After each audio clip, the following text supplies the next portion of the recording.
Bienvenue pour notre série itinéraire Bretagne consacrée cette semaine aux artisans d'art. Alors nous sommes à Paimpol dans l'atelier Verglas d'Éric et Julie, deux souffleurs de verre associés. Et le verre, c'est bien le matériau au cœur de cet épisode qui nous amènera aussi à découvrir le travail du vitrail aux ateliers Embold à Cornu près de Rennes.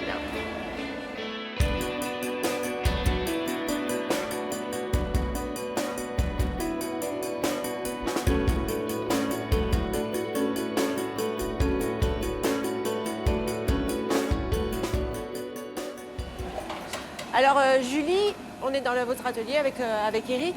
C'est important ça d'avoir l'atelier et la boutique à proximité?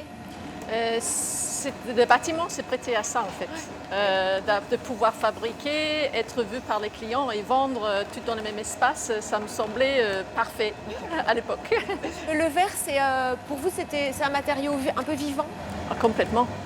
Complètement, il faut aller dans son sens, il faut l'apprivoiser, il ne fait pas toujours qu'est-ce qu'on veut. C'est un travail difficile, c'est un travail physique le souffleur? C'est un travail très physique. C'est physique, on est debout 7 heures, 8 heures par jour, chaud, le bruit, beaucoup de concentration, parce qu'à partir du moment que la concentration part, tout part, c'est fini. Donc vous imaginez, avec le bruit et la chaleur, c'est pas forcément quelque chose de tout facile. Et aussi, il y a des gens qui nous regardent. Donc il faut vraiment rester dans sa boule pour aller, pour rester zen, pour faire le mieux qu'on peut. Et il y a des choses qui vous inspirent? Oui, je suis inspirée par plusieurs choses. Donc il y a des pièces pour l'atelier. Donc là, j'aime bien les lignes très pures. C'est un peu les techniques complexes, suédois. Et j'ai un petit peu dans la contradiction parce que j'aime aussi des choses assez travaillées, les oiseaux, les pointes, un peu trop décorées. Et j'aime bien l'association des deux. Le fait de travailler à deux dans un atelier, c'est stimulant aussi? Complètement, complètement. Il y a un petit peu c'est pas une compétition au quotidien, mais si on voit qu'il y a un qui fait des trucs bien, sympas, ça donne des idées.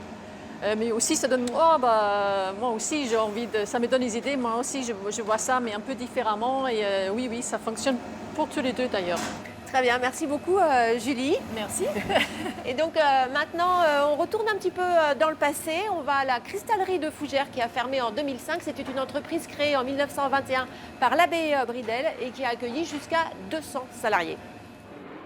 Le mouleur ou souffleur, muni de sa canne, revient du creuset avec une quantité de pâte de verre. Il prépare son verre, il introduit ensuite cet embryon de verre dans un moule, il souffle et le verre va prendre la forme du moule.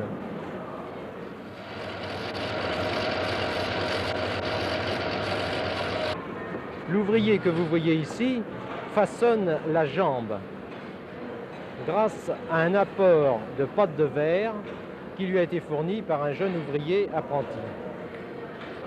Et maintenant, c'est la pose du pied, car ce que dans le langage commun on appelle verre à pied, nous l'appelons, nous, verre à jambe, en distinguant les trois morceaux du verre, l'apparaison, la jambe et le pied. Maintenant, nous allons nous intéresser à la création du vitrail dans les ateliers Embold, installés à Cornu, au sud de Rennes. Là, tu reprends dessous, là, ici, pour accentuer la moustache. Et ici, tu la contournes ici aussi. Tu détaches la moustache de la barbe. Ah ouais, d'accord. Là. Okay. Et puis, tu repars ici, dessous. Là aussi, tu détaches, là? C'est une restauration qui a dû être faite dans les années 70, qui a été mal faite. Donc, l'architecte nous a demandé de recréer des têtes dans le style 19e. Ils sont penchés sur les visages des apôtres, le dessin d'un vitrail de l'église d'Arc-la-Bataille en Normandie en cours de restauration. Cassandre et Henri Embold, le père et la fille, elle a aujourd'hui pris les rênes de l'entreprise, mais c'est lui, le fondateur, qui lui transmet le geste. La partie la plus compliquée, on va dire, dans ce métier-là, c'est la peinture sur verre. C'est ce qui demande à peu près une dizaine d'années d'apprentissage pour être formé comme peintre sur verre. Et là, la difficulté qu'on a aujourd'hui, justement, c'est on n'a aucun peintre sur verre sur le marché, on ne trouve personne. Donc c'est à moi de former ici à l'entreprise des peintres sur verre. Mon père me forme en peinture depuis 5 ans. C'est vraiment quelque chose qui est appréciable. On reproduit à l'identique les pièces qui ont pu être faites des décennies avant nous. Réparer, restaurer, c'est aujourd'hui le gros du travail de cet atelier unique en Bretagne. Car un peu partout sur le territoire, les vitraux des édifices religieux subissent une dégradation progressive.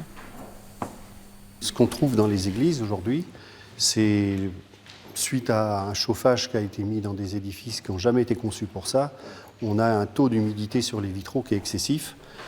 Et donc dans cette humidité, il y a du sel, et le sel, du coup, attaque la peinture sur verre. Et donc les vitraux s'effacent dans toutes les églises aujourd'hui. Retracer les dessins, redonner de l'éclat, remplacer les petits morceaux de verre cassé, en recoller certains, les sertir au plomb, c'est la principale mission de la dizaine de personnes que compte l'entreprise Embold. Maëlle est l'une d'elles, attirée par la matière du verre et sa transparence, occupée sur un vitrail de l'église de Noirmoutier. Là, je suis en train de sortir une pièce cassée. On voit qu'il y a un trou ici. Il y a plusieurs départs de casse dans tous les sens. Donc il faut que je la sorte, que je la recoupe, que j'aille la peindre et que je la remette en place. Mais il faut aussi protéger les vitraux avec des verrières de doublage ou des grilles en cuivre ou en laiton pour que ces œuvres puissent continuer à traverser les siècles. Les vitraux, ce sont des petits morceaux de verre avec du plomb. Et ça tient 100, 120, 140 ans sans être restauré. Et ça, c'est magique, quoi. Ça fait partie d'une technique qui a été créée il y a très très longtemps et qui est vraiment... ça restera dans le temps, c'est obligé. Réparer l'ancien n'empêche pas les vitraillistes de continuer à inventer, à créer des formes contemporaines, s'appuyer sur un savoir-faire ancestral pour assembler les petits morceaux de couleurs, tout en faisant appel à des techniques d'aujourd'hui. Le vitrail, un artisanat, un art entre tradition et modernité.